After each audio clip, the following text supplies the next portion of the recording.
तो अपन आज से स्टार्ट करने वाले हैं कल्टीवेशन ऑफ क्रॉप्स। क्या पढ़ेंगे? कल्टीवेशन ऑफ क्रॉप्स पढ़ने वाले हैं। फसलों की खेती क्या पढ़ेंगे अपन? फसलों की खेती। सबसे पहले अपन पढ़ते हैं फसल होती क्या है, क्रॉप कहेंगे किसे। ठीक, तो देखो सिंपल सा होता है, कुछ नहीं, ये अपना क्या है, खेत है। ठीक, यहाँ पर अपन क्या उगाते हैं, कुछ पौधे उगाते हैं पौधे। उन पौधों को क्या सामूहिक रूप से अपन क्या बोलेंगे, फसल। अब कब फसल बोलेंगे अपन? ये खेत है, इसमें बहुत सारे पौधे उगे हैं, सामूहिक रूप से अपन उनको फसल नहीं बोलेंगे। क्यों नहीं फसल बोलेंगे? अब ऐसे होते थे यहाँ पर चारे भी होते हैं, खरपतवार भी होते हैं, और वो भी बहुत सारे होते थे, क्या उनको अपन फसल बोल सकते हैं? क्या नहीं बोल सकते। वो फसल कब तक है, जब अपने लिए उपयोगी हो। किसके लिए उपयोगी हो? अपने लिए उपयोगी हो। जब तक वो चीज़ मनुष्य के लिए उपयोगी होती है तभी अपन उसको फसल बोलते हैं। तो पौधों का ऐसा समूह जो मनुष्य द्वारा उगाया जाता है और उसकी घरेलू आवश्यकताओं की जो पूर्ति करता हो, उसी को अपन क्या कहेंगे, फसल कहेंगे। तो फसल के लिए कौन सी बात जरूरी होती है, फसल कब कहेंगे इसको अपन? फसल क्या हो, अपन उगाएंगे, क्या करेंगे, मनुष्य उगाता है और उन फसल से मतलब उन पौधों के द्वारा अपनी घरेलू आवश्यकताओं की पूर्ति करता है। क्या करता है, अपनी आवश्यकताओं की पूर्ति करता है, तभी जाके अपन उसको फसल कहते हैं। देखो, किसी स्थान पर उगाए गए पौधों का वह समूह जो मनुष्य द्वारा किसी विशेष उद्देश्य के लिए उगाए जाते हैं, फसल कहलाता है। अपना उद्देश्य क्या होता है, पैसा कमाना, मैं उसको बेचूंगा मुझे पैसे मिलेंगे। दूसरा उद्देश्य क्या होता है, घर के लिए अनाज आ जाएगा, खाने पीने के लिए। तो अपने क्या हो गए, उद्देश्य हो गए। कौन कौन से उद्देश्य?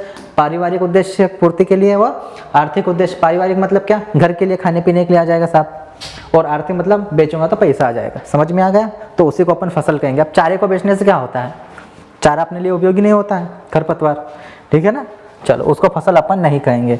दूसरी बात, एक चीज आती है, देखो फसलों के उत्पत्ति का केंद्र, सेंटर ऑफ ओरिजिन। कौन सा सेंटर? सेंटर ऑफ ओरिजिन के बारे में सबसे पहले किसने बताया? वेबिलो ने बताया। किसने बताया था? वेबिलो, एक साइंटिस्ट थे। अच्छा ये बताओ, सेंटर ऑफ ओरिजिन आप समझते हो क्या होता है? सेंटर ऑफ ओरिजिन, हाँ, उत्पत्ति केंद्र क्या होता है?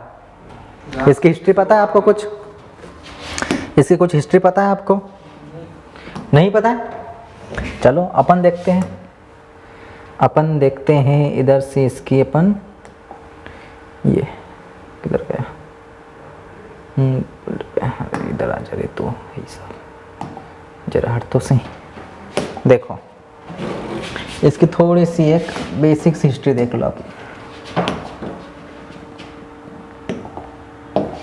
क्लियर हो जाएगी कोई बहुत सारी चीज़ें आपकी। सेंटर ऑफ ओरिजिन का मतलब होता क्या है? सेंटर ऑफ ओरिजिन का कॉन्सेप्ट जेनेटिक्स में हालांकि आता है ये, ठीक है, लेकिन अपन यहीं पर क्लियर कर लेते हैं। सेंटर ऑफ ओरिजिन इसको कहा जाता है उत्पत्ति केंद्र। क्या कहा जाता है इसको? उत्पत्ति केंद्र, सेंटर ऑफ ओरिजिन। यह अवधारणा, यह कॉन्सेप्ट सबसे पहले वेबिलो ने दिया है। किसने दिया है? वेबिलो। इसके बारे में बताया किसने? साइंटिस्ट का नाम क्या होता है? वेबिलो। यह पूछा जाता है, कब बताया? 1924 में। तो बताया 24 में बताया है, ठीक है। ईयर नहीं भी याद रखोगे चल जाएगा। किसने बताया? वेबिलो ने बताया। अब क्या होता है ये, इसको समझना, ठीक है।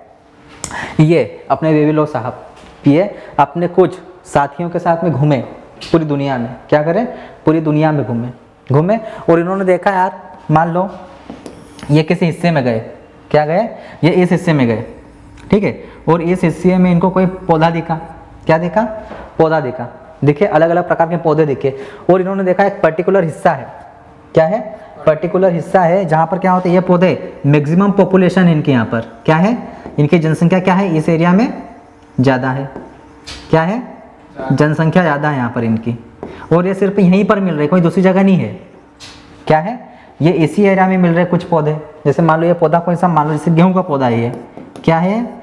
गेहूं का पौधा है। गेहूं के जो प्लांट्स थे वो इसी एरिया में मिल रहे हैं, और यहाँ पर इनकी जनसंख्या भी ज़्यादा है। इसके अलावा इस एरिया में कहीं पर भी दुनिया में कहीं नहीं है, इसी हिस्से में इनकी जनसंख्या सबसे ज़्यादा है। इनके जो वाइल्ड स्पीसीज भी है ना, वो यहाँ पर सबसे ज़्यादा है गेहूं की। तो इन्होंने ऐसा ढूंढा अलग अलग फसल का, तो क्या मिला, कुछ ऐसे क्षेत्र मिले या ऐसे स्थान मिले जहाँ पर उन विशेष प्रकार के पौधों की जनसंख्या भी अधिक थी और उनकी मात्रा वहीं पर ज़्यादा पाई गई थी, उनके जंगली रिश्तेदारों की, संबंधी की, ठीक है ना। तो उनको क्या बोला उन्होंने? इनको ही बोला कि इन्हीं क्षेत्रों को, ये क्या है, विशेष क्षेत्र है, तो उन्होंने बोला कि इन्हीं क्षेत्रों को हम कहेंगे सेंटर ऑफ ओरिजिन। क्या नाम दिया इन्होंने इसको? सेंटर ऑफ ओरिजिन नाम दिया। लेकिन बाद के जो साइंटिस्ट हुए उन्होंने इसके ऊपर रिसर्च किया, उनकी जो थ्योरी थी सेंटर ऑफ ओरिजिन का कॉन्सेप्ट था, इसके ऊपर स्टडी करी और उन्होंने बताया कि साहब आपने बताया वो बात सही है कि यहाँ पर इनकी जनसंख्या तो ज़्यादा है, ठीक है, इनके वाइल्ड स्पीसीज भी यहाँ पर ज़्यादा है, इनकी प्रजातियाँ बहुत सारी प्रजातियाँ यहाँ पर, लेकिन आपने देखा यहाँ पर डाइवर्सिटी है। क्या है? डाइवर्सिटी है। लेकिन डाइवर्सिटी का कहने का मतलब समझते हो? ये वाला जो प्लांट है ना, ये वाला प्लांट वो अलग है, ये वाला अलग है, ये वाला भी अलग है, ये वाला भी अलग है, चारों एक दूसरे से अलग है। क्या है? चारों एक दूसरे से, मतलब डिफरेंट स्पीसीज है यहाँ पर, तो डाइवर्सिटी बहुत ज़्यादा है, मतलब अलग अलग प्रजातियों के पौधे हैं। फसल एक ही है लेकिन उस फसल के प्रजातियाँ अलग अलग थी। जैसे गेहूँ एक फसल है तो इस गेहूँ की भी अलग अलग प्रजातियाँ। क्लियर हुआ? समझ में आ गया? तो उन्होंने ये बताया कि यहाँ सब क्या है? डाइवर्सिटी है। यहाँ पर क्या है? डाइवर्सिटी है, मतलब विविधता है। क्या है?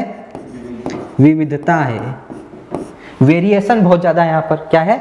वेरिएशन बहुत है, मतलब कहने का मतलब गेहूं के पौधे हैं बहुत सारे, लेकिन वो गेहूं के पौधे भी अलग अलग प्रकार के, कोई लंबा पौधा है, कोई बोना पौधा है, कोई मीडियम हाइट का पौधा है, ठीक है ना, किसी में बाली बड़ी लग रही है, किसी में छोटी लग रही है। ये सिखा इन्होंने, ये देखा इन्होंने, ठीक है। तो उन्होंने कहा कि इसको सेंटर ऑफ ओरिजिन आपने कहा था, लेकिन हम इसको सेंटर ऑफ डाइवर्सिटी कहेंगे। क्या कहेंगे? सेंटर ऑफ डाइवर्सिटी कहेंगे। समझ में आया? आ गया समझ में? तो चाहे सेंटर ऑफ ओरिजिन पूछे या सेंटर ऑफ डाइवर्सिटी पूछे, नाम आएगा वेविलो। कॉन्सेप्ट समझ में आ गया? सेंटर ऑफ ओरिजिन क्या होता है, सेंटर ऑफ डाइवर्सिटी क्या होता है। ये ऐसे क्षेत्र होते हैं जहां पर वह फसल अधिक जनसंख्या में और अधिक प्रजातियां उसकी वहां पर पाई जाती है, ठीक, और अलग अलग वेरिएशन है वहां पर, डिफरेंट टाइप की प्रजातियां मिलेगी आपको वहां पर जनसंख्या भी ज़्यादा है। क्या है? जनसंख्या भी ज़्यादा है। उस क्षेत्र को छोड़कर किसी अन्य क्षेत्र में इतनी मात्रा में उनकी पॉपुलेशन नहीं होगी, इतनी मात्रा में उस फसल की जनसंख्या नहीं होगी, इतनी मात्रा में वो पौधे किसी और क्षेत्र में नहीं होंगे जितने यहाँ इस क्षेत्र में है, और ना ही वेरिएशन आपको देखने को मिलेगा। जितना वेरिएशन यहाँ पर रहेगा ना, उतना वेरिएशन वहाँ पर देखने को नहीं मिलेगा। तो यही होता है सेंटर ऑफ ओरिजिन या फिर सेंटर ऑफ डाइवर्सिटी। समझ में आ गया? क्लियर हो गया? चलो वापस लौटे उधर।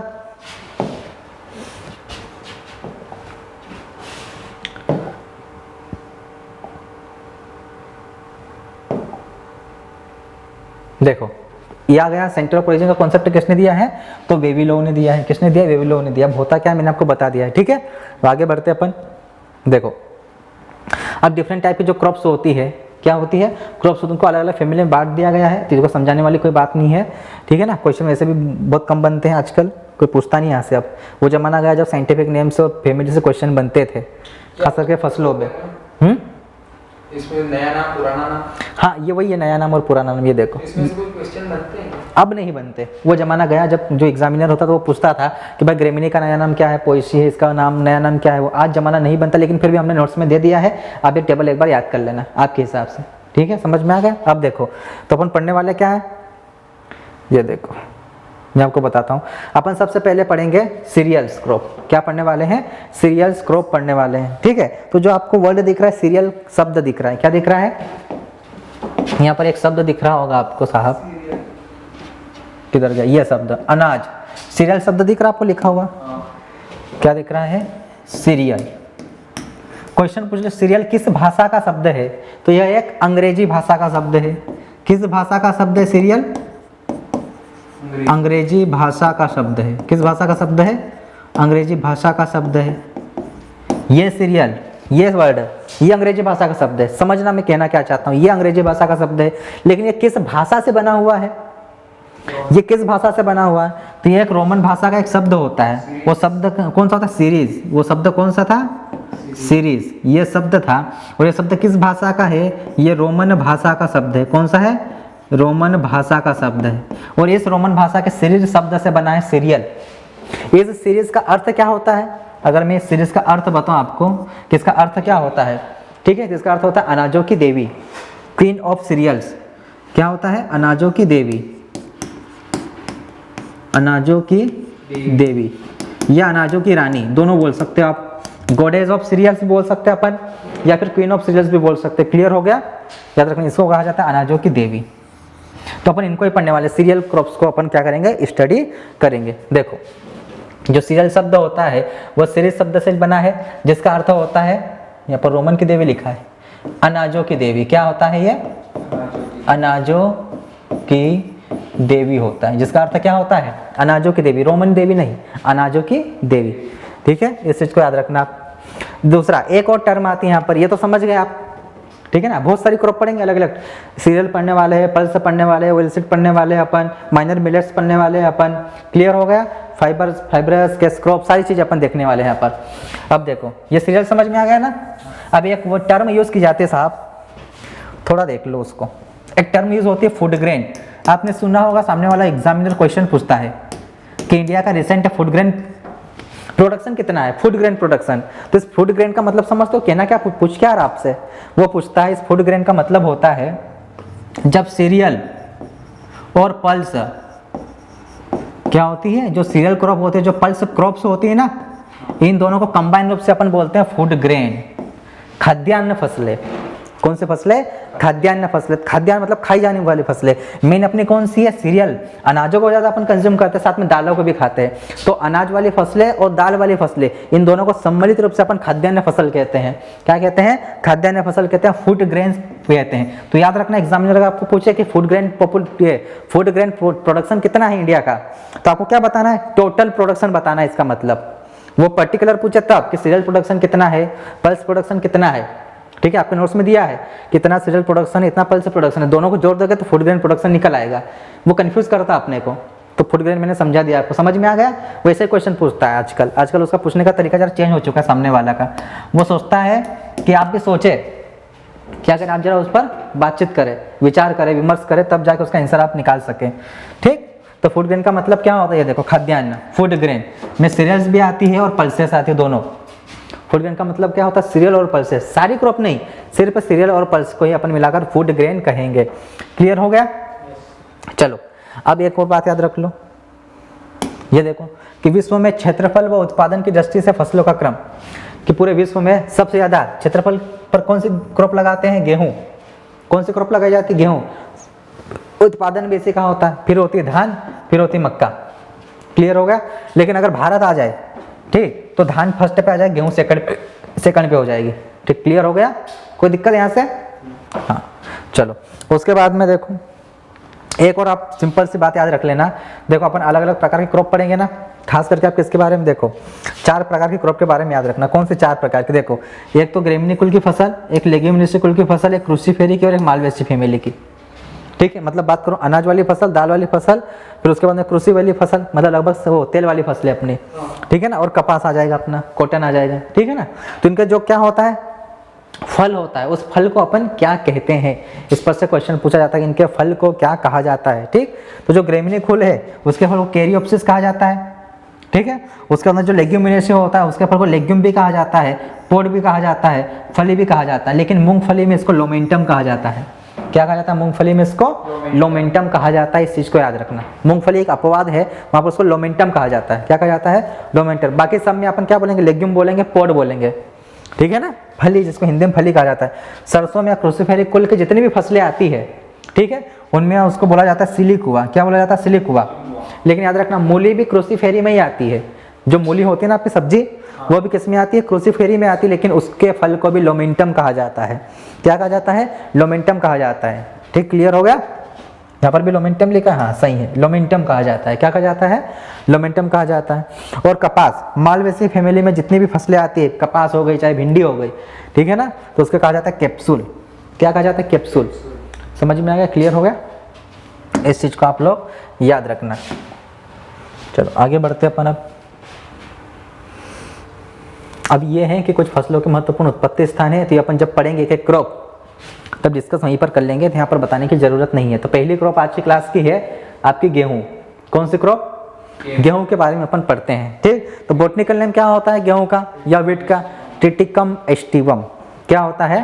Triticum aestivum. अब जरा ध्यान देना, मैं आपको कुछ बताने वाला हूँ यहाँ पर टिटिकम एस्टिवम के बारे में। जो अपन आज गेहूं खा रहे हैं, जो टिटिकम एस्टिवम है ना, जो अपन खाते हैं वर्तमान में, यहाँ पर लिखा हुआ 2n बराबर 42। क्या लिखा है? 2n बराबर 42। ठीक है, तो ये क्या होता है? डिप्लॉयड होता है। क्या होता है बताओ?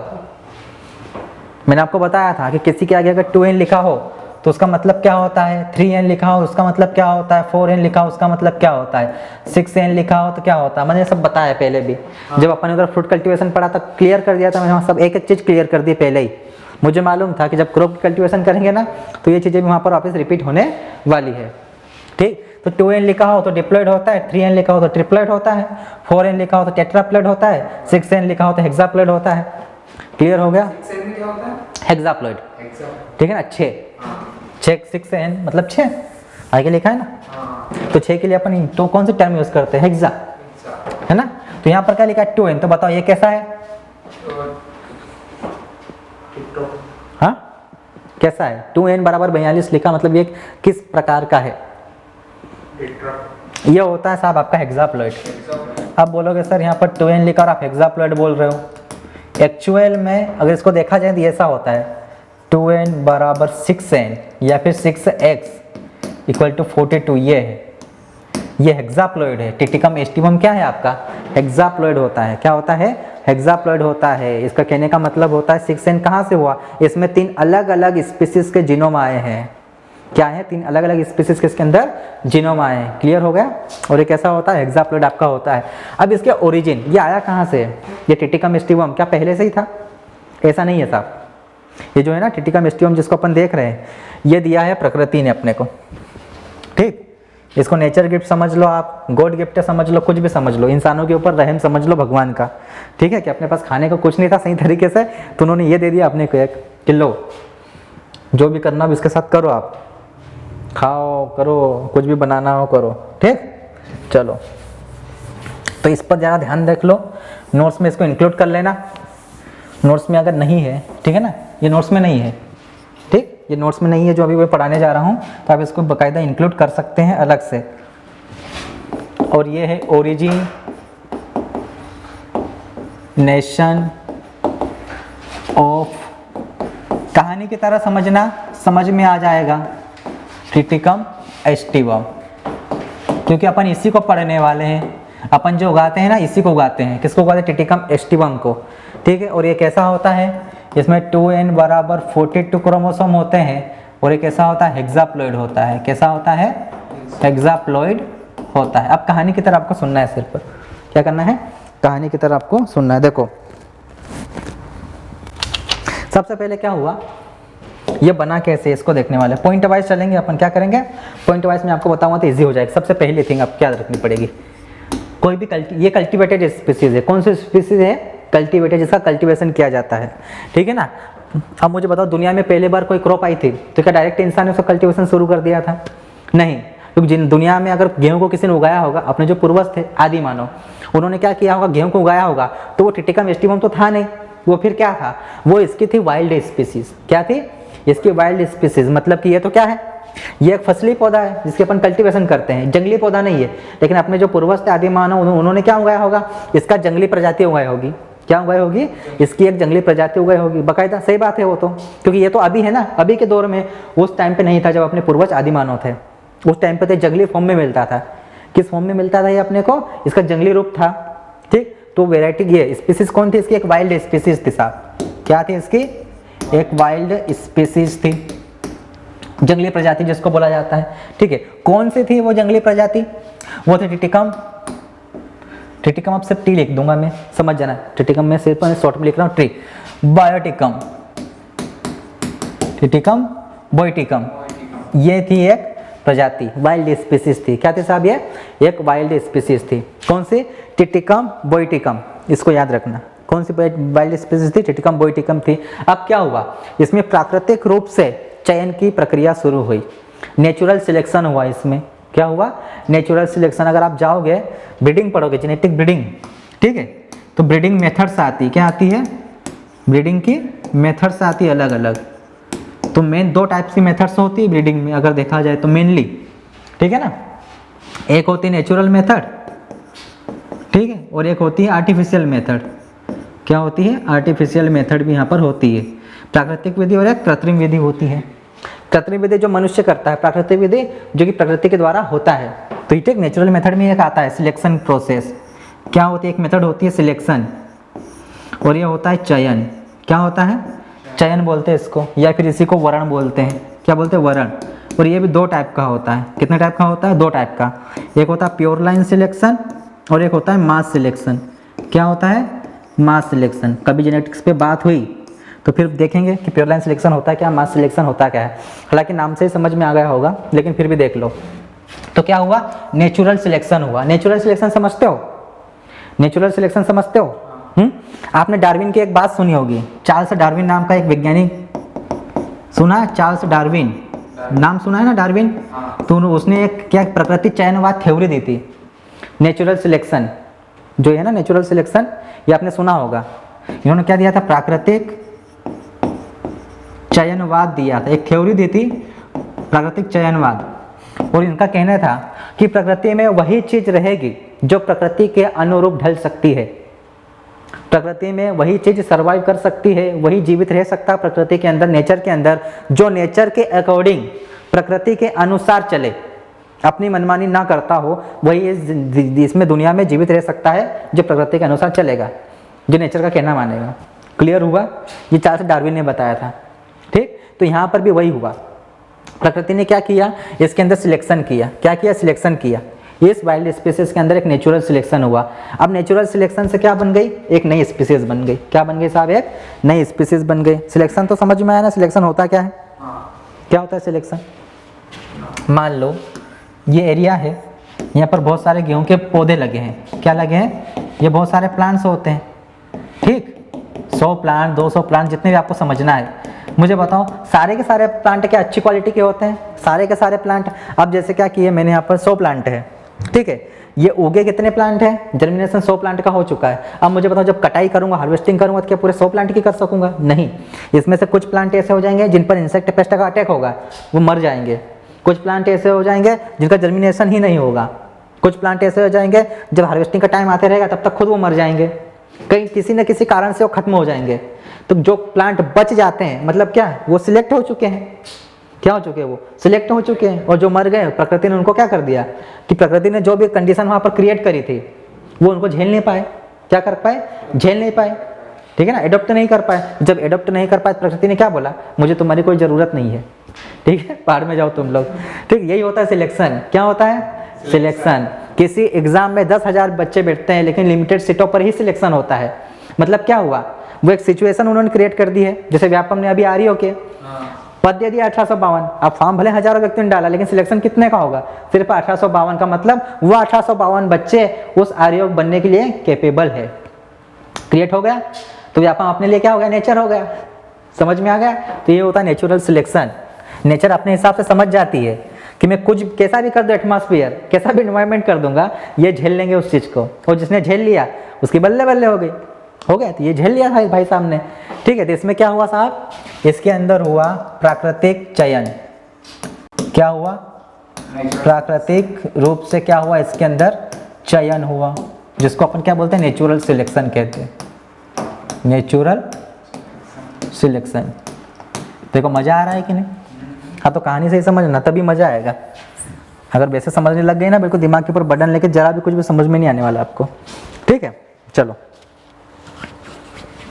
देखो, तो अब क्या हुआ? नेचुरल सिलेक्शन हुआ। तो नेचुरल सिलेक्शन होने से ये वाइल्ड स्पीसीज थी।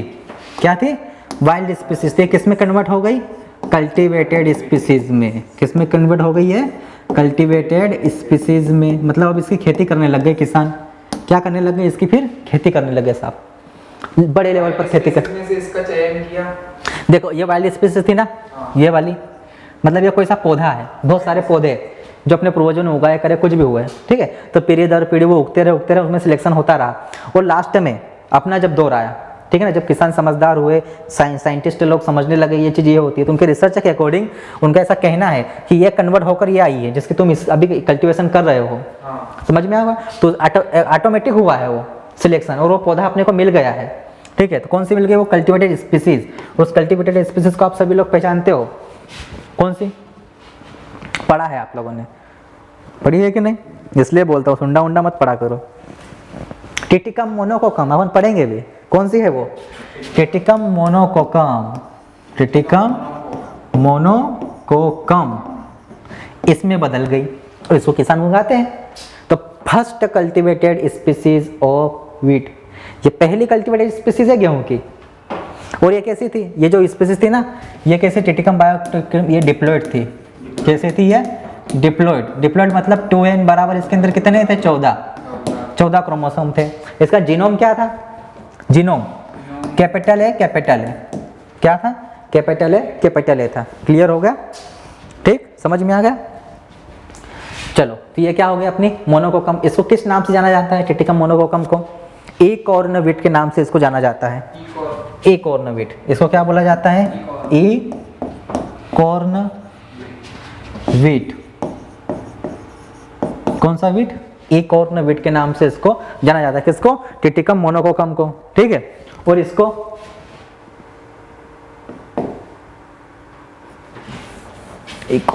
इनकॉर्न है, इनकॉर्नविट। ठीक, और इसको वाइल्ड स्पीसीज टिटिकम बोइटिकम थी, उसके सामने बस इसके आगे सिर्फ वाइल्ड लगा देना, वाइल्ड इनकॉर्न। क्या? वाइल्ड इनकॉर्नविट। इतना समझ में आया यहाँ तक? ठीक, कि जो टिटिकम बोइटिकम था वो किसमें चेंज हो गया? टिटिकम मोनोकोकम में। वो भी डिप्लॉइड था, ये भी डिप्लॉइड था। टिटिकम मोनोकोकम भी क्या था आपका? डिप्लॉइड था। ठीक, इस चीज को अपने को याद रखना। तो इस दोनों डिप्लॉइड। तो इसके अंदर भी 2n बराबर कितने रहेंगे? 14 ही रहेंगे। क्या रहेंगे? 14 रहेंगे। 2n बराबर कितने रहेंगे? 14 रहेंगे। ठीक, इस चीज को अपने को याद रखना। इसका जीनोम क्या रहेगा? वही कैपिटल ए क्या रहेगा इसका जीनोम भी? ये भी कैपिटल ए जीनोम वाली क्रॉप। अभी यहाँ तक तो सब सही चल रहा था। ठीक है ना? देखो प्रकृति नेचर अपने साथ क्या क्या कर रही है, उसको चमत्कार देखना है। वंडर्स ऑफ नेचर, उसका उदाहरण सबसे बेस्ट उदाहरण है अपने लिए। ठीक, चलो अब देखो, उसके बाद तीसरा है ना, विज्ञान के चमत्कार निबंध आता था ना स्कूलों में, विज्ञान के चमत्कार, वंडर्स ऑफ साइंस, या साइंस वंडर्स पर एक ऐसे लिखिए, निबंध लिखिए। चलो तीसरी बात, अब जो ये टिटिकम मोनोकोकम था साहब, इसका क्रॉस हुआ। किसका क्रॉस हुआ? तीसरा पॉइंट, जो टिटिकम मोनोकोकम स्पीसीज बनी थी बाद में, ये भी नेचुरली ही हुआ है। टिटिकम मोनोकोकम का क्रॉस हुआ। किसके साथ क्रॉस हुआ? एक अननोन स्पीसीज के साथ। किसके साथ हुआ? एक अननोन स्पीसीज, अज्ञात स्पीसीज के साथ। आज तक वैज्ञानिक उसका पता नहीं कर पाए हैं कि वो स्पीसीज कौन सी है। जिसमें नेचर हस्तक्षेप कर दे, फिर विज्ञान की औकात नहीं है कि उसका पता लगा ले। ठीक है, ठीक हुआ? क्लियर? मानते हैं साइंस ने, विज्ञान ने बहुत प्रगति कर ली, उन्नति कर ली है, ठीक है ना, लेकिन अभी तो वो पूरी तरीके से समझ नहीं पाया चीज़ों को। अननोन स्पीसीज, अज्ञात प्रजाति। लेकिन कुछ वैज्ञानिकों ने एक आधार बनाया कि भाई अननोन तो नहीं बता सकते, कोई एक स्पीसीज का नाम बता दो जिसको आधार मान सकते हैं अपन, किसके साथ इसका क्रॉस हुआ होगा। एज्यूम किया है उन्होंने। क्या किया? एज्यूम। जैसे गणित में अपन बोलते हैं माना कि x है, एक कोई भी वैल्यू एज्यूम कर लेते हैं अपन x बोल के, तो यहाँ पर भी उन्होंने एक एज्यूम किया कि मान लो इसके साथ हुआ होगा। ऐसा हमारा मानना है कि बहुत सारी रिसर्च हुई है और उससे पता चला कि ये स्पीसीज हो सकती है, लेकिन मैं उस स्पीसीज को आपको पढ़ाऊंगा नहीं क्योंकि वो बिल्कुल बेअर्थ है, कोई मतलब नहीं उसका। ठीक है, तो आप इतना समझना है कि टिटिकम मोनोकोकम का जो क्रॉस था वो किसके साथ हुआ? एक अननोन स्पीसीज के साथ हुआ, जो आज तक पता नहीं चली है। अब आज तक पता नहीं चली है तो मैं कैसे आपको बता दूं कि स्पीसीज ये है? ठीक है, अपन वैज्ञानिकों की बात पे नहीं जाते अभी। अब ये जो क्रॉस हुआ था, ये क्रॉस कौन सा था? ये क्रॉस कौन सा था? टिटिकम मोनोकोकम और अननोन स्पीसीज का। ये था नेचुरल क्रॉस, अपन ने नहीं किया है, ये सब नेचर कर रही है, तो इसको नेचुरल क्रॉस बोलते हैं अपन। क्या बोलते हैं? नेचुरल क्रॉस बोलेंगे। कौन सा क्रॉस हुआ है? Natural cross. प्राकृतिक हुआ है, प्राकृतिक रूप से क्रॉसिंग हुई दोनों के बीच में। ठीक, अब प्राकृतिक रूप से क्रॉसिंग हुई दोनों के बीच में, फिर क्या हुआ साहब? हाइब्रिड बनेगा। क्या बनेगा? हाइब्रिड बनेगा ना। ठीक, चलो हाइब्रिड बना दो। चौथा पॉइंट, जो ये नेचुरल क्रॉस था तो क्या होगा? F1 बना, जिसको अपन हाइब्रिड कहते हैं। क्या कहते हैं? हाइब्रिड बना। अब हाइब्रिड बना तो उसमें जीनोम कौन सा आया? ये था साहब कैपिटल ए। लेकिन जो वैज्ञानिकों ने जो इसको आधार माना है उसके अंदर जो जीनोम था, ठीक, वो था कैपिटल बी। अब बताओ हाइब्रिड का जीनोम क्या रहेगा? तो यहाँ से कैपिटल ए आएगा, यहाँ से कैपिटल बी आ जाएगा, तो इसका जीनोम क्या रहेगा? Capital A capital B. तो क्रोमोसोम नंबर बराबर कितने हो जाएंगे साहब? बताओ, जल्दी बताओ। हाँ, वेरी गुड। कितने हो जाएंगे यहाँ पर? 2n बराबर 28 नहीं, 28 नहीं होंगे ना यहाँ पर। F1 बनाए ना, हाइब्रिड बनाए ना, तो आधे आधे आ रहे हैं ना, वही रहेंगे। क्रोमोसोम नंबर अभी वही रहेंगे अपने, ठीक है ना, सेम रहेंगे, वही रहेंगे, 14 रहेंगे, ठीक, अभी कुछ नहीं होगा। अरे हाइब्रिड बना है, क्या बना है, हाइब्रिड बना है। हाइब्रिड मतलब आधा यहाँ से आया, आधा यहाँ से आया है, तो ये डिप्लॉइड था, मतलब 7 यहाँ से आएंगे और 7 यहाँ से आएंगे, 7 और 7 14 ही होंगे ना। जेनेटिक अपना बेसिक जेनेटिक्स लगेगी यहाँ पर, तो क्या हाँ, ये भी डिप्लॉइड है अपना, ये अभी डिप्लॉइड ही चल रहा है अपना, क्या चल रहा है अभी, ये भी डिप्लॉइड है अपना। अब उसके बाद 5वां पॉइंट, आगे बढ़ जाओ। अब फिर क्या हुआ, फिर नेचर ने एक और करिश्मा किया यहाँ पर, 5वां पॉइंट, ये सब ट्रिटिकम स्टिवम में है, ठीक है ना। फिर क्या किया, जो अपने पास हाइब्रिड बनाता है, F1 बनाता है, ठीक है ना, उसके अंदर नेचुरल क्रोमोसोमल डबलिंग हो गई। क्या हो गई, हाइब्रिड में जो हाइब्रिड था ना, या फिर F1 था, हाइब्रिड में नेचुरल क्रोमोसोमल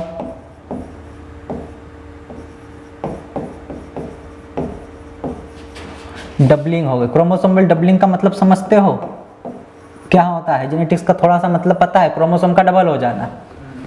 क्या हो जाना, क्रोमोसोम का डबल हो जाना, पेयरिंग होकर क्या हो जाती है, डबल हो जाते हैं, कॉपीज बन जाती हैं इनकी, ठीक है ना, रेप्लिकेट हो जाते हैं, वही होता है नेचुरल क्रोमोसोमल डबलिंग, क्रोमोसोम का डबल हो जाना, सिंपल सी मीनिंग। अभी ज़्यादा उलझो मत, लंबी बहुत प्रोसेस है, इसके लिए तुमको पूरा सेल डिवीजन समझना पड़ेगा, क्या समझना पड़ेगा, सेल डिवीजन, ठीक है ना। तो अपन इतना जाते नहीं, सिंपल समझ लो, क्रोमोसोम डबल हो जाएंगे, 14 थे कितने हो जाएंगे, 28 हो जाएंगे, कितने हो जाएंगे, 28, ठीक है। तो इसमें क्या होगी, क्रोमोसोमल डबलिंग होगी, और ये भी किसने की, नेचर ने, इसलिए इसको नेचुरल क्रोमोसोमल डबलिंग कहते हैं। आजकल तो वैज्ञानिक करते हैं, ठीक है ना, अपन क्या करते हैं कर लेते हैं इसको, लेकिन ये प्राकृतिक रूप से हुआ था। तो क्या हुआ भाई, पहले कितने थे, 2n बराबर 14 थे, डबलिंग हो गई, कितने हो जाएंगे, 2n बराबर 28, कितने हो गए यहाँ पर 28 हो गए।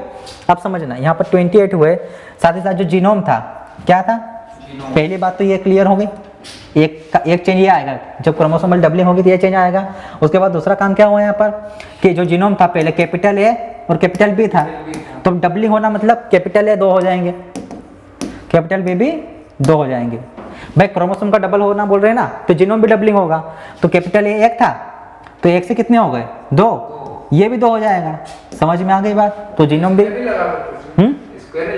नहीं, स्क्वायर कुछ जेनेटिक्स में स्क्वायर जैसा कुछ काम नहीं होता है, ठीक है, हाँ समझना है इसको। तो इससे 2 हुए, फिर इससे भी 2 हुए, ठीक है ना। यहाँ डबलिंग का मतलब समझो कि यहाँ पर रेप्लिकेशन हो रहा है, डुप्लीकेशन हो रहा है, क्या हो रहा है, डुप्लीकेशन हो रहा है, इसके जैसे एक कॉपी बन रही है यहाँ पर, तो ए की कॉपी ए जैसी, बी की कॉपी बी जैसी, समझ में आ गया, ठीक। चलो, तो ये बन गया जीनोम। अब ये जीनोम में देखो 1 2 3 4 है, क्या है, 4 जीनोम है, ठीक है ना। तो ये कैसा हो गया, फिर टेट्राप्लॉइड हो गया टेट्राप्लॉइड चीज, कैसी चीज हो गई है, टेट्राप्लॉइड। देखो भारी भरकम शब्द यूज कर रहा हूँ जरूर, लेकिन इस तरीके से समझाऊंगा बड़े तरीके से आपको समझ में आ जाएगा। अब ये टेट्राप्लॉइड हो गया, क्या हो गया, टेट्राप्लॉइड। और इस स्पीसीज को क्या बोला फिर बताओ जल्दी बताओ, इस स्पीसीज को क्या बोला फिर, टेट्राप्लॉइड जो हो चुकी थी, इसको फिर क्या बोला, टिटिकम टर्जिडम, टर्जिडम अभी भी नहीं आया, अभी तो बहुत दूर है जरा आपका थोड़ा, क्या मैं, टिटिकम टर्जिडम, टर्जिडम हेक्साप्लॉइड बनाना है ना, अभी टेट्राप्लॉइड ही बनी है, अभी टेट्राप्लॉइड ही हुआ है, हेक्साप्लॉइड पे अपन जाएंगे, ठीक है ना। तो कौन से स्पीसीज बन गए अपने पास, टिटिकम टर्जिडम बन गए, ठीक है ना। कैपिटल है, कैपिटल बी, ठीक। ये टेट्राप्लॉइड, और टेट्राप्लॉइड का आपको पता है क्या बोलते हैं, एलो टेट्राप्लॉइड भी बोला जाता है, एम्फी टेट्राप्लॉइड भी बोला जाता है, समझ में आ गई ना। इसका मतलब क्या होता है, एलो टेट्राप्लॉइड या एम्फी टेट्राप्लॉइड का मतलब क्या होता है, मैंगो पढ़ाया था मैंने उस दिन, पढ़ाया था आपको कि एम्फी टेट्राप्लॉइड या एलो टेट्राप्लॉइड का मतलब क्या होता है। सिंपल सा मीनिंग होता है, एक ही स्पीसीज में अलग अलग जीनोम होना, अलग अलग स्पीसीज के। जो टेटिकम टर्जिडम है ना, इसके अंदर 2 अलग अलग स्पीसीज के ये जीनोम है। देखो ये अलग है, अलग स्पीसीज का, ये अलग स्पीसीज का है, तो एक ही स्पीसीज में अलग 2 अलग अलग स्पीसीज के होना क्रोमोसोम जीनोम, उसको ही बोलते हैं अपन टेट्राप्लॉइड कंडीशन, या फिर इसी को एलो टेट्राप्लॉइड या इसी को एम्फी टेट्राप्लॉइड भी कहा जाता है। ये बहुत अंदर वाली बात होती है, ठीक है, मैंने आपको पहले ही क्लियर कर दी, क्लियर हो चुका है ना। अब आगे बढ़ते थे, कौन सी बन गई अपनी, टिटिकम टर्जिडम बन गया यहाँ पर। अब फिर आगे चलो, फिर यहाँ पर होगा आपका क्या होगा बताओ, टिटिकम टर्जि, हाँ कुछ अंदाजा लगाओ क्या बनेगा, कुछ नहीं, इसको किसान उगाते रहे लंबे समय तक। छठा पॉइंट पे क्या हुआ, ये जो टिटिकम टर्जिडम था ना, टिटिकम टर्जिडम को लंबे समय तक क्या किया गया, उगाया गया, लंबे समय तक उगाया गया, इसकी कल्टीवेशन की गई, उगाया गया। आप किसी चीज़ को अगर लंबे समय तक उगाओगे एटमॉस्फेयर के अंदर, इन्वायरमेंट के अंदर, तो फिर क्या होगा, कुछ ना कुछ तो होगा उसके अंदर। भाई कुछ तो करेगी नेचर उसके साथ खिलवाड़, वो ऐसे तो बच नहीं सकती, नेचर से कोई बचा नहीं आज तक, ठीक है ना।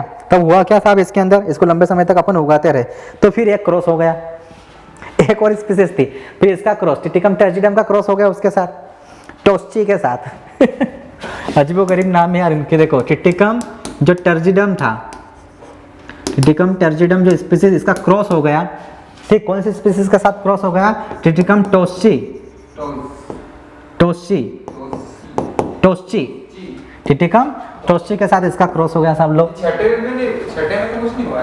नहीं, कुछ उसको उगाया है, लंबे समय तक उगाया है, ठीक है ना। फिर अगला पॉइंट है क्या है, फिर का क्रॉस हो गया। अब लंबे समय तक उगाओगे, ठीक है, जैसे अपना एक खेत है, ठीक है ना। इस खेत में अगर लंबे समय तक एक ही प्रकार की क्रॉप लेते हो ना, ये देखो ब्रीडिंग का एक फैक्ट बता रहा हूँ आपको, या फिर नेचर का भी एक फैक्ट समझ लो। कोई चीज़ अगर लंबे समय तक वो पौधे की पॉपुलेशन वहाँ पर है ना, तो अचानक उसके अंदर म्यूटेशन आ जाता है, वेरिएशन हो जाता है, कुछ भी हो जाता है। मतलब फसल तो वही रहेगी, लेकिन कोई उसमें वेरिएशन आ जाएगा, कुछ ना कुछ जीन के अंदर वेरिएशन हो जाता है, कभी ना कभी तो होगा। उसको 1 साल भी लग सकता है, 1 दिन में भी हो सकता है। उसी को फिर अपन म्यूटेशन बोलते हैं। जीन में अचानक होने वाली परिवर्तन ही म्यूटेशन, उत्परिवर्तन कहलाती है, मतलब वेरिएशन आ जाता है। तो 100 प्लांट तो एक जैसे दिखते हैं, लेकिन कुछ एक प्लांट उसमें 5-10 प्लांट आप कैसे दिखेंगे, छोटे दिखेंगे, स्पाइक छोटी रहेगी, बड़ी रहेगी, बहुत ज़्यादा बड़ी रहेगी, कुछ ना कुछ उसके अंदर आपको वेरिएशन देखने को मिलेगा किसी भी एक भाग में, ठीक हुआ। तो वही यहीं पर भी हुआ, टिटिकम टर्जिडम को उगाया करा, एक प्लांट बन गया टिटिकम टोस्ची, तो दोनों ने फिर क्रॉस, इसमें क्या हो गया, क्रॉसिंग हो गई। क्या हो गई साहब, क्रॉसिंग हो गई। अब ये भी नेचर नहीं किया, ये भी नेचुरल क्रॉस है। कैसा क्रॉस है यहाँ पर, नेचुरल क्रॉस, ये अपन ने नहीं करवाया है, ये भी नेचर नहीं करवाया, नेचुरली क्रॉस हुआ। अब इसके क्रॉस से हुआ क्या है बताओ, इसके क्रॉस से हुआ क्या है। अब देखो यहाँ पर जो आपका ये था टिटिकम टर्जिडम था, इसके अंदर जीनोम क्या था, capital A capital A capital B capital B, ये थे। और इसके अंदर जो जीनोम था वो अलग ही जीनोम था, ये और अलग ही लेके आई, ये लेके आई कैपिटल डी कैपिटल डी। क्या लेके आ गए, कैपिटल डी के लेके आए। अब देखो बनेगा क्या, देखना यहाँ से आएगा क्या, इन दोनों का क्रॉस होगा तो बनेगा क्या, यहाँ से क्या आएगा, एक ए, यहाँ से क्या आएगा, एक बी, और यहाँ से क्या आएगा, D, A B de Villiers. पहचानते हो ना, ये क्या बन गया, अपने एबीडी बन गया भाई, बन गया एबीडी। तो ये कैसा बना, आप कितने हैं, 1 2 3, ये ट्रिप्लॉइड बन गया। ये कैसा हो गया, ट्रिप्लॉइड। वापस ये तो अपन जा रहे डिप्लॉइड की तरफ। बताओ, टेट्राप्लॉइड पे बड़ी मुश्किल से वापस ट्रिप्लॉइड कर दिया इसने, तो क्या कर दिया, ट्रिप्लॉइड कर दिया। क्लियर हुआ, यहाँ तक कहानी समझ में आ गई, ट्रिप्लॉइड तक। चलो फिर इसके अंदर क्या हुआ, ये जो ट्रिप्लॉइड थी ना स्पीसीज, इसके अंदर साहब हुआ है नेचुरल, इस स्पीसीज के अंदर नेचुरल क्रोमोसोमल डबलिंग वापस हुई, क्रोमोसोमल डबलिंग फिर से हो गई। क्या हो गई, फिर से डबलिंग हो गई। डबलिंग हो गई तो फिर क्या होगा, क्रोमोसोम डबल हो जाएंगे। यहाँ पर क्रोमोसोम कितने बताओ, 3। हाँ तो 3 तो कितने बताता हूँ, 7 और 7, तो 2n बराबर 21। फिर डबलिंग होगी तो क्या हो जाएगी, डबलिंग हुई तो 2n बराबर कितने, 42, 21 दिया, ये 7 3 21 होता है। तो 21 का डबल कितना होता है, डबलिंग मतलब क्रोमोसोम का डबल हो जाना। सिंपल आ गया समझ में। तो ये 2n बराबर 42 आ गया टिटिकम एस्टिवम। तो इसमें जीनोम कौन सा आया, अब इसमें जीनोम कौन सा रहेगा, capital A capital A capital B capital B capital D. कैसे, ये डबल होंगे ना सब, तो देखना कैपिटल ए डबल हुआ, बताओ कैपिटल ए बना, फिर बी डबल होगा, कैपिटल बी बना, फिर डी भी डबल होगा, कैपिटल डी। ये जीनोम रहेगा, यही होता है आपका हेक्साप्लॉइड। क्या होता है, हेक्साप्लॉइड। और यही होता है आपका टिटिकम एस्टिवम। फाइनली अपने को जाके मिल गया यहाँ पर, समझ में आया, ऐसे बना है आपका टिटिकम एस्टिवम। मजाक नहीं था टिटिकम एस्टिवम में, 1 घंटे की क्लास में ये सलाह आ गया। ठीक है, जक्स पार्ट समझो। तो समझ में आ गई बात, कहानी पूरी समझ में आ गई, ठीक है ना। चलो कैसे अपन ने पता चला गंगाधरी शक्तिमान है ना, ऐसे पता चला गंगाधरी शक्तिमान है। चलो तो सबसे पहले क्या हुआ भाई साहब, वाइल्ड स्पीसीज थी और उसके अंदर सिलेक्शन हुआ, एक नई स्पीसीज बन गई। किसान उसकी खेती करने लगे लंबे समय तक, उसको उगाते गए, फिर उसका क्या होगा, उसके अंदर क्रोमोसोमल डबलिंग आ गई। क्या आ गई? क्रोमोसोमल डबलिंग होगी उसके अंदर, पहले डबलिंग हुई, फिर उसका एक वैरायटी के साथ क्रॉस हो गया, तो नई वैरायटी आ गई F1 हाइब्रिड। ये मिल गई अपनी टिटिकम टर्जिडम मिल गई, टिटिकम टर्जिडम मिल गई, फिर इसको लंबे समय तक उगाते रहे, इसको उगाते रह गए, फिर इसका क्रॉस एक स्पीसीज से हो गया। फिर जो स्पीसीज नहीं बनी वो ट्रिपलेट बनी, उसके अंदर फिर क्रोमोसोमल डबलिंग हो गई, फिर हेक्साप्लॉइड अपने को मिल गया, वही टिटिकम एस्टिवम है और उसको टिटिकम एस्टिवम बोल रहे हैं। समझ में आ गया है? कोई दिक्कत? कोई दिक्कत नहीं ना? बस आपको समझ में आएगा टिटिकम एस्टिवम है क्या, और इसी टिटिकम एस्टिवम को अपन पढ़ेंगे अब। ठीक, इसी को अपन पढ़ने वाले साहब इधर अपन जो पढ़ रहे हैं ना खेती में, वो यही पढ़ेंगे। ये लो आ गए इधर, अब पढ़ो कल्टीवेशन आराम से, अब कोई दिक्कत नहीं रहेगी। अब आपको टेट्राप्लॉइड बताऊँ कि हेक्साप्लॉइड बताऊँ, आपको कोई दिक्कत नहीं है, सब समझ में आ जाएगा आपको, कहीं पर भी आप पढ़ाऊँगा आपको। ठीक है, चलो तो वही टिटिकम एस्टिवम कहाँ से आया बता दिया मैंने। फैमिली ग्रेमिनी, नया नाम पोएसी होता है, दक्षिण पश्चिम एशिया, इंग्लिश में बोले तो साउथ वेस्ट एशिया। कौन सा एशिया? साउथ वेस्ट एशिया इसका होता है ओरिजिन, मतलब सेंटर ऑफ ओरिजिन यही है। अब सेंटर ऑफ ओरिजिन भी मैंने बता दिया है, उसमें भी आपको डाउट नहीं आएगा। 2n बराबर 42, इसको यदि सामने वाला इसको ऐसा लिख दे तो गलत नहीं है, सही है, गलत नहीं है, सही है। ठीक, ये 6x लिखा है या 6n, गलत नहीं है, सही है, क्योंकि हेक्साप्लॉइड है, तो 6 लिख दिया तो कहाँ बड़ी बात हो गई। ठीक है, लेकिन उसको कंफ्यूज करने के लिए अपने को ऐसा लिखते हैं। ठीक, समझ में आ गया? चलो अब आगे बढ़ते अपन। देखो विश्व की बात करें अपन, किसकी बात है? पूरे वर्ल्ड की, तो पूरे देश ये पूरी दुनिया की बात करते हैं अपन, तो उत्पादन और क्षेत्रफल की दृष्टि से पहला देश कौन सा होता है? चीन होता है। कौन होता है? चीन। दूसरा भारत होता है। ठीक, लेकिन भारत की बात करें तो भारत में कौन आता है? पहला स्टेट उत्तर प्रदेश आता है, दूसरा कौन सा आता है आपका? मध्य प्रदेश आता है। ठीक है, गेहूं उत्पादकता में प्रथम राज्य कौन सा है? पंजाब।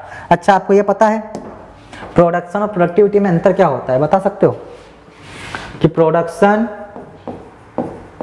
ठीक, एंड प्रोडक्टिविटी में अंतर क्या है?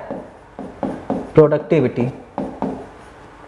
क्योंकि बार बार ये चीज आने वाली है एक ही बार फंडा क्लियर कर लेते पहली क्लास में सारी चीजें। मेरी कोशिश रहेगी पहली क्लास में मैक्सिमम चीजें आपको क्लियर करवा दो कॉन्सेप्ट।